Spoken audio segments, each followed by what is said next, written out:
പ്രിയപ്പെട്ടവരെ, നല്ല നമസ്കാരം. ഇന്നത്തെ കുഞ്ഞു ചിന്തകൾ.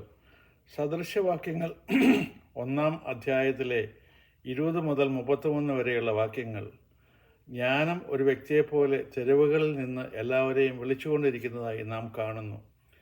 ശരിയായ വഴിയിൽ നടക്കാനും ദൈവത്തെ ഭയപ്പെടാനും ജ്ഞാനത്തിൻ്റെ ശബ്ദം നമ്മെ ക്ഷണിച്ചുകൊണ്ടിരിക്കുകയാണ്.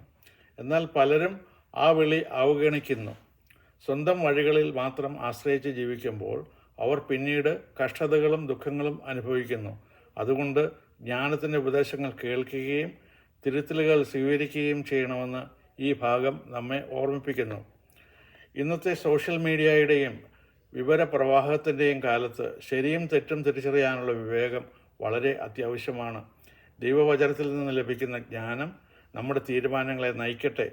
ജ്ഞാനത്തിൻ്റെ ശബ്ദം കേൾക്കുന്നവർ സുരക്ഷിതരായി ജീവിക്കുകയും സമാധാനം അനുഭവിക്കുകയും ചെയ്യും എന്ന് ഈ വചനഭാഗം നമുക്ക് ഉറപ്പ് തരുന്നു.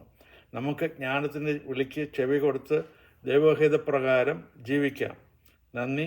ദൈവം എല്ലാവരെയും അനുഗ്രഹിക്കട്ടെ.